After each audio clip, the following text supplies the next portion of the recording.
Ya Allah Bapa, pada hari ini kami siap untuk mendengarkan Engkau berfirman. Sebelum hamba menyampaikan kebenaran firman ini, jamah hati kami supaya siap dan menjadi tanah hati yang gembur bagi firman-Mu, sehingga firman itu bertumbuh, berbuah di dalam kehidupan kami, dan hidup kami pun semakin menyukakan hati-Mu. Pakai hamba-Mu menjadi saluran berkat-Mu. Terima kasih Bapa, kami siap. Dalam nama Tuhan Yesus, haleluya, amin. Wahyu 3 ayat yang ke-19. Barang siapa kukasihi, ia kutegur dan kuhajar. Sebab itu relakanlah hatimu dan bertobatlah. Disiplin Tuhan Yesus bagi jemaatnya. Disiplin Tuhan Yesus bagi jemaatnya. Disiplin Tuhan Yesus bagi jemaatnya ini berbicara tentang tindakan Tuhan Yesus yang dilakukan bagi umatnya, secara khusus di sini jemaat yang ada di Laodikia, supaya apa? Supaya mereka hidup seperti yang Tuhan inginkan, supaya mereka bertumbuh di dalam kehidupan rohani mereka, supaya mereka menghormati Allah, menghormati firman-Nya, taat kepada perintah-perintah Allah, taat kepada firman Tuhan. Betapa pentingnya disiplin di dalam kehidupan kita dan di dalam gereja. Karena apa? Ini adalah sumber jalan pertumbuhan iman kita, pertumbuhan rohani kita. Kalau kita ingin meningkat, kalau kita ingin hidupnya memuliakan Tuhan, harus ada disiplin. Disiplin adalah bentuk atau wujud kasih Yesus, kasih Allah kepada kita. Amin. Karena sayangnya, karena kasihnya kepada kita, Dia memberikan disiplin kepada kita. Ibrani 12 ayat 6. Karena Tuhan menghajar orang yang dikasihinya, dan Ia menyesal orang yang diakuinya sebagai anak. Kalau kita masih menganggap diri kita anak Allah, ya, orang percaya, jangan pernah mengabaikan dan berkata, kenapa Tuhan Engkau mendisiplin aku? Kenapa Engkau menghajar aku? Ya karena kita anaknya, karena kita miliknya, karena Dia mengasihi, sayang sama kita, supaya kita tidak binasa, tidak hancur hidupnya. Amangina, di luar Kristus kita tidak bisa berbuat apa-apa. Kalau sudah terpisah, dimuntahkan oleh Allah, dimuntahkan Yesus dari mulutnya, kita nggak bisa apa-apa. Di luar Kristus kita nggak bisa apa-apa. Apapun yang kita lakukan itu nanti akan kacau, percayalah. Terus bagaimana? Apakah cuma berdoa, Tuhan tolong aku begini? Enggak. Hiduplah benar. Tinggalkan suam-suam kuku. Tinggalkan hal-hal yang tidak memuliakan Allah dalam hidup ini. Yang pertama, bentuk disiplin karena kasih Allah, yaitu apa? Teguran. Ditegur oleh Tuhan. Amin. Kita ditegur, diperingatkan, jangan melakukan itu, kalau tidak kau akan mengalami ini. Amin. Banyak firman Tuhan sebenarnya mengingat. Coba lihat, sebenarnya sederhana. Tuhan mengingatkan kita, kalau kau menabur yang jelek itu juga akan engkau tuai. Kalau engkau menabur yang baik itu juga akan datang. Terus bisa kita ingkari firman Tuhan? Tidak. Walaupun kita sudah minta maaf, apa yang kita tabur pasti kita tuai. Amin. Mungkin tidak sekarang, tetapi waktunya Tuhan akan membuat kita menuai itu. Puji Tuhan kalau kita menuai hal-hal yang baik di dalam hidup ini. Jadi Tuhan menunjukkan kasih-Nya dengan memperingatkan, menunjukkan keadaan kita yang sesungguhnya. Bagaimana kita sudah menyimpang, tidak taat kepada Tuhan dan firman-Nya, menunjukkan keadaan kita dan apa yang akan kita terima karena ketidaktaatan kita. Ayub 5 ayat 17. Sesungguhnya berbahagialah manusia yang ditegur oleh Allah. Berarti Tuhan ingin berkata, aku masih mengasihi engkau. Berbahagialah kalau Yesus masih mengasihi kita. Sebab itu jangan engkau menolak didikan yang Maha Kuasa. Janganlah menolak menolak disiplin yang Tuhan berikan. Amin. Disiplin itu untuk keuntungan kita, bukan untuk keuntungan orang lain. Tapi kita sering dibutakan oleh sejahat ini. Amin. Teguran ini sebenarnya apa? Supaya kita tahu kondisi kita. Seperti jemaat di Laodikia, melarat, malam, apa? Miskin, buta dan telanjang. Amin. Ketika kita di dalam kondisi jemaat di Laodikia, kita tidak tahu sebenarnya keadaan kita. Kemudian hajaran adalah pukulan, sanksi atau hukuman. Kalau dalam perikop ini artinya apa? Dimuntahkan Tuhan Yesus dari mulutnya. Supaya apa? Supaya kita tidak melakukan lagi hal-hal yang jahat di mata Tuhan. Supaya kita belajar menghormati Yesus dalam hidup ini. Disiplin, kasih, tetapi di dalamnya ada keadilan, hukuman karena kasihnya kepada setiap kita. Amsal 3 ayat 12. Karena Tuhan memberi ajaran kepada yang dikasihinya seperti seorang ayah kepada anak yang disayanginya. Jadi kita pun jemaat di sini, saya dan setiap kita, kalau kita menyimpang dari firman Tuhan, Tuhan Yesus akan menghajar setiap kita. Saya dan setiap kita ketika menyimpang, ketika tidak taat, ketika tidak menghormati Yesus, akan ada dan datang hajaran di dalam kehidupan kita. Amin. Supaya kita nanti jadi tidak lemah, supaya kita tahu, ya, semua Yesus karena cintanya, kasih sayangnya, diajarnya setiap kita, supaya kita tidak binasa. Kalau di dalam Ibrani 12, supaya tidak menjadi anak-anak gampang. Anak-anak gampang itu, ya, gampang namanya apa? Ya, begitu saja, nggak berharga. Karena berhargalah kita, Tuhan Yesus memperhatikan kita. Jadi jemaat Tuhan, tolong kita cek ini, ya. Mari kita lanjutkan, ya. Nah, pada saat kita didisiplin, bagaimana harusnya kita bersikap?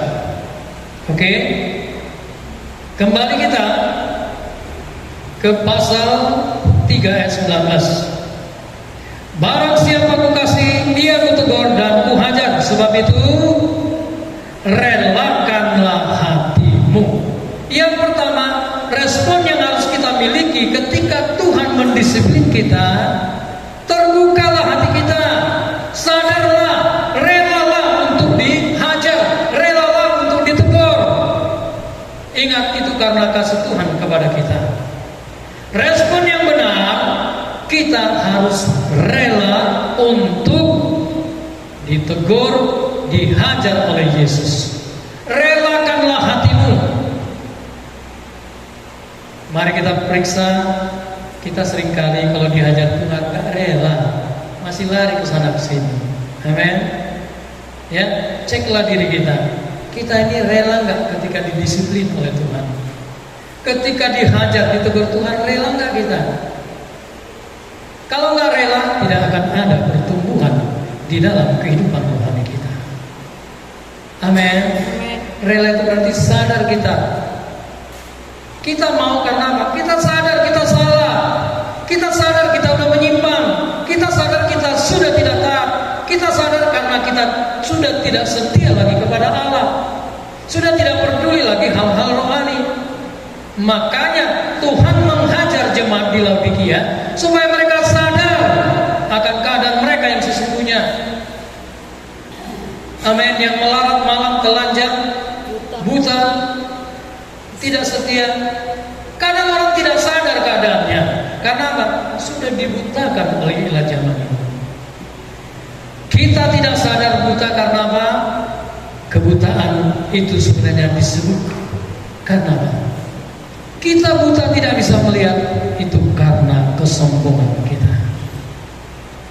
Orang yang sombong, dia tidak tahu lagi kondisi rohaninya yang sebenarnya sudah melarat. Amin. Amin jemaat Tuhan. Amin. Amin bagi kita. Amin. Ya. Kenapa? Coba dulu. Ada masalah sedikit kita sebenarnya tidak punya kekuatan, tapi kita masih merasa Tuhan, aku bisa berjalan sendiri. Padahal Tuhan sudah tunjukkan kamu gak bisa apa-apa tanpa aku. Tapi kita tetap marjugel. Amin. Tetap keras kepala. Tuhan berkata, kau akan kehilangan kebahagiaan damai sejahtera kalau kau tidak taat. Firman Tuhan berkata, di mana ada kebenaran, di situ akan tumbuh damai sejahtera, dan akibat kebenaran adalah ketenangan dan ketentraman untuk selama-lamanya. Ceklah hidup kita, mengenal.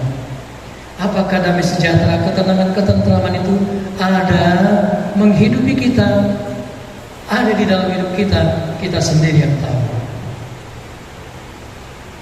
Tapi itu kalau kita peka, kita bisa melihat. Amin. Jadi ini perlu supaya apa? Supaya kita melihat. Perhatikan dengan baik ajaran tadi, responnya. Yang kedua, tadi relakanlah hatimu untuk ditegur dan dihajar oleh Yesus, dihajar oleh Tuhan, supaya kita sadar kondisi kita yang sesungguhnya itu seperti apa. Kemudian bertobat. Yang kedua, respon yang benar adalah apa? Bertobat. Bertobat berarti kembali kepada Tuhan dan firman-Nya dengan menyesali dosa-dosa kesalahan yang kita lakukan, hal-hal yang jahat yang membuat kita sudah jauh dan Tuhan menjadi terluka. Roh Kudus berduka cita, Yesus tidak dimuliakan. Tinggalkanlah kehidupan yang tidak berkenan di hadapan Tuhan.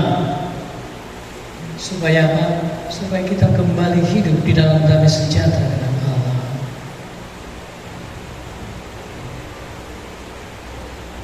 Tuhan menginginkan kita kembali. Masih ingat anak yang terhilang?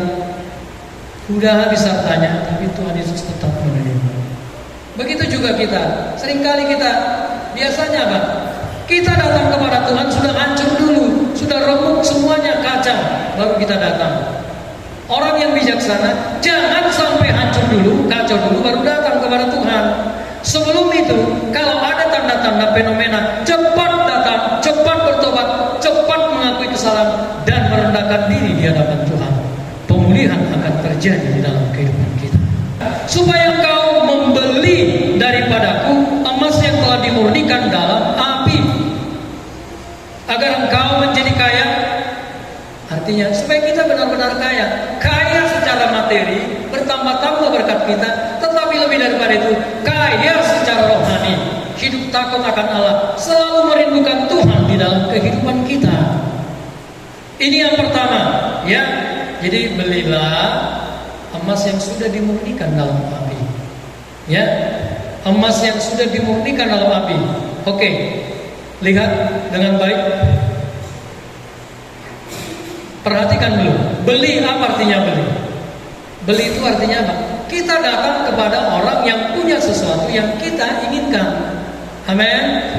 Membeli sesuatu dari Yesus berarti apa? Datang kepada Yesus, meminta kepada Yesus, merendahkan diri kepada Yesus, supaya apa yang kita inginkan itu diberikan Tuhan, supaya kita hidup berkenan di hadapan Allah. Kita membeli apa yang perlu dibeli. Dikatakan tadi, membeli apa? Emas yang telah dimurnikan dalam api. Perhatikan dengan baik. Apa itu emas? Sebenarnya ini emas supaya apa? Lihat, perhatikan dengan baik. Emas yang telah dimurnikan dalam api. Emas yang telah dimurnikan dalam api berbicara tentang kemurnian hati kita, motivasi kita di hadapan Allah. Motivasi yang benar inilah kemurnian. Emas yang dimurnikan, iman yang telah dibakar sehingga apa? Cemerlang seperti emas. Nah, jadi membeli emas yang dimurnikan dalam api ini berbicara kemurnian hati atau motivasi yang benar, iman yang tulus ikhlas dalam mengikuti Yesus. Kekayaan rohani dan nilai-nilai yang kekal, itulah yang kita kejar di dalam hidup ini.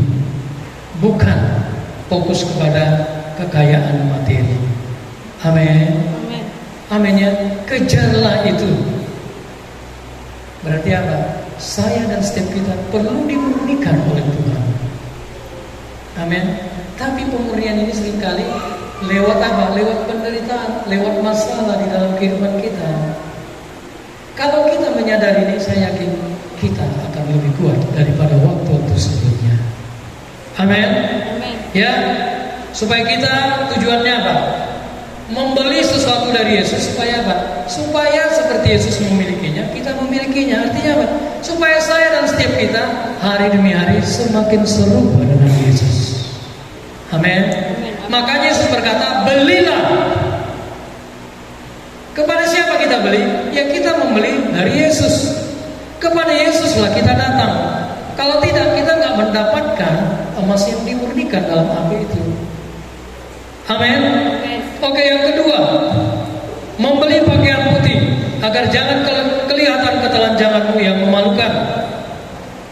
Nah, pakaian putih itu dibandingkan dengan pakaian yang tidak putih, yang sudah kotor.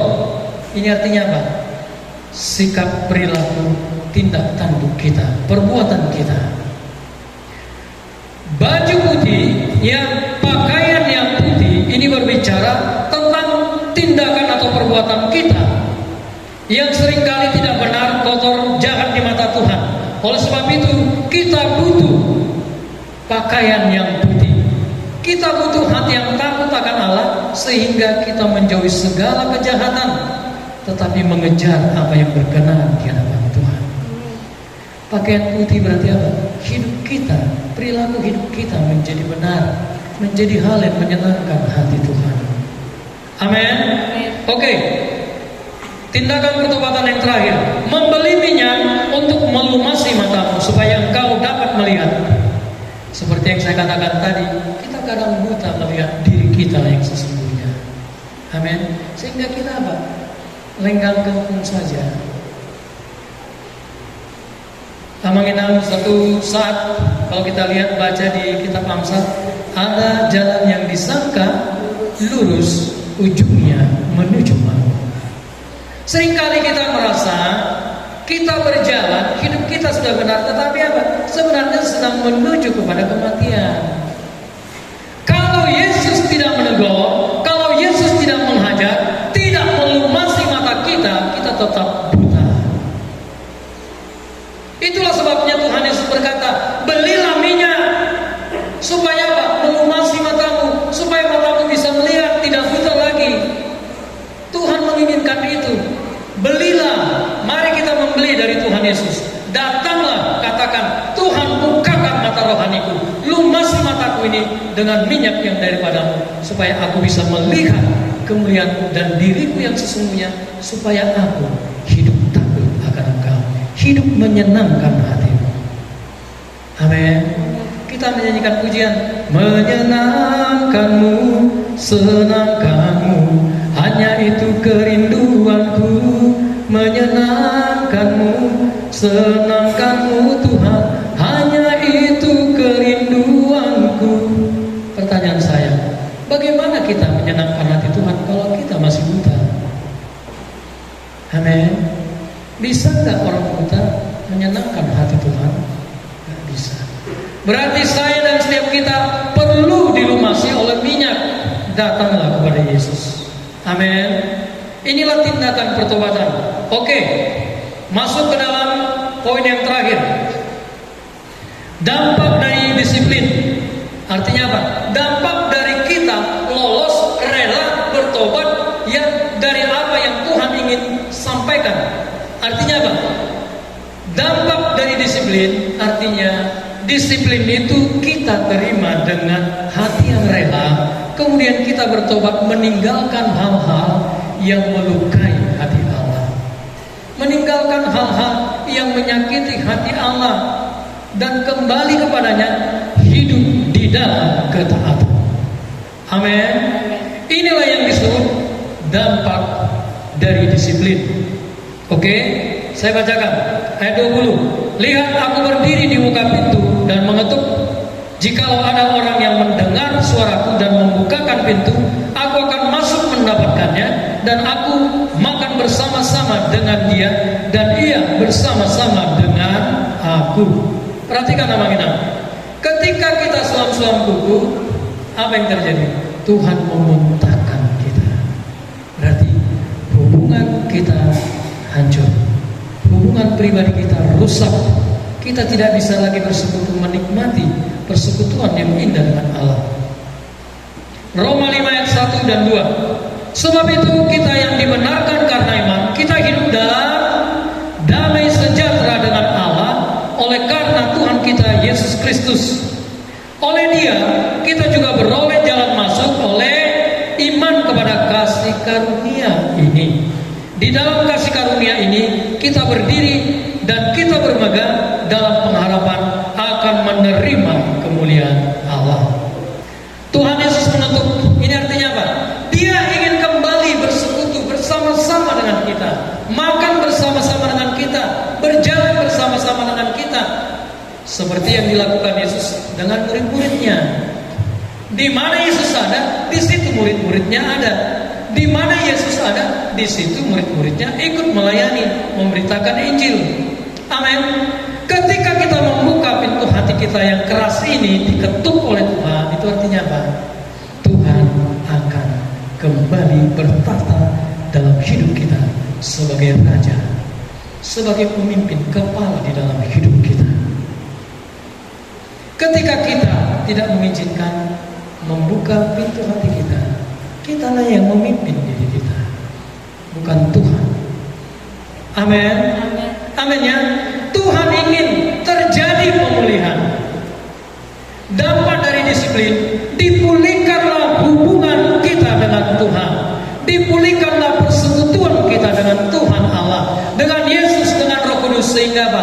Kita hidup dan mengalami damai sejahtera Allah itu yang melampaui segala akal. Amin. Kita kembali menikmati kebahagiaan yang Tuhan sudah sediakan bagi kita. Ada damai ketenangan yang kembali kita nikmati dalam hidup ini. Kalau kita mau didisiplin, ini akan terjadi. Tapi kalau kita masih mengeraskan hati kita, tidak mengizinkan Yesus memimpin hidup kita, menjadi Tuhan Raja atas hidup kita, maka tidak akan pernah terjadi pemulihan, apalagi pertumbuhan dalam kehidupan rohani kita. Jadi jemaat Tuhan, sadarilah begitu besarnya kasih Tuhan kepada kita, begitu besarnya kasih Yesus kepada kita, supaya kita tidak terhilang, supaya kita tidak remuk redam, supaya kita tidak hancur. Tetapi Tuhan ingin terjadi pemulihan, terjadi pertumbuhan rohani di dalam kehidupan kita. Majulah kita, makin cintalah kita kepada Tuhan, makin cinta kepada firman-Nya, makin cinta kepada gerejanya, sehingga sense of belonging itu ada di dada kita, ada di hati kita. Kita peduli kepada gereja ini, kita peduli kepada pekerjaan Tuhan di gereja ini. Jangan lagi lakukan hal-hal yang lalu yang menyakiti hati Allah. Tinggalkan itu. Tinggalkan namanya supaya terjadi pemulihan. Oke, yang terakhir. Ayat 21. Barang siapa menang, ia akan kududukan bersama-sama dengan aku di atas tahtaku, sebagaimana aku pun telah menang dan duduk bersama-sama dengan Bapakku di atas tahtanya. Jemaat Tuhan yang terkasih, ini ada dua maknanya, ya. Ini berbicara tentang apa? Dampak yang kedua, Tuhan Yesus akan memberikan kehormatan kepada setiap kita. Tuhan Yesus akan memberikan penghargaan. Tuhan Yesus akan menyatakan kemuliaan-Nya. Tadi sudah dikatakan di dalam Roma 5 ayat 2, kemuliaan Allah itu akan menjadi nyata di dalam hidup kita. Pengharapan-pengharapan kita itu bisa diwujudkan. Jadi yang mengingat, kalau kita menang, rela kemudian bertobat, percayalah, Tuhan akan memberikan kehormatan kepada kita. Dalam bahasa lain, Tuhan akan meninggikan setiap kita di tempat ini. Amin. Mau nggak kita jemaat Tuhan ditinggikan, diberikan Tuhan Yesus kehormatan, penghargaan, kemuliaan? yang daripadanya untuk kita bisa menikmati apa yang sebenarnya menjadi milik Tuhan. Itu bisa juga kita nikmati. Dikatakan apa? Sebagaimana aku telah menang dan duduk bersama-sama dengan Bapakku di atas tahtanya. Tuhan Yesus ingin mendudukkan saya dan setiap kita bersama-sama dengan Dia di tahtanya di surga. Tapi di dunia ini kemuliaan, penghargaan, kehormatan itu juga disediakan bagi kita yang mengasihi Dia. Bagi kita yang menang, yang mau dibentuk, didisiplin dan tunduk kepada Allah, kembali menjadi orang-orang yang memiliki semangat ilahi di dalam dirinya. Kita tidak lagi suam-suam kubu. Ya Allah Bapa, sempurnakanlah kebenaran firman-Mu di hati setiap kami. Biarlah lewat firman ini kami menjadi orang-orang yang menang. Ketika Engkau mendisiplin kami, kami keluar sebagai pemenang, sehingga kami kembali bisa menikmati persekutuan yang indah dengan Engkau, dan kehormatan kemuliaan-Mu dinyatakan atas hidup setiap kami. Terima kasih Bapa, dalam nama Tuhan Yesus, haleluya, amin.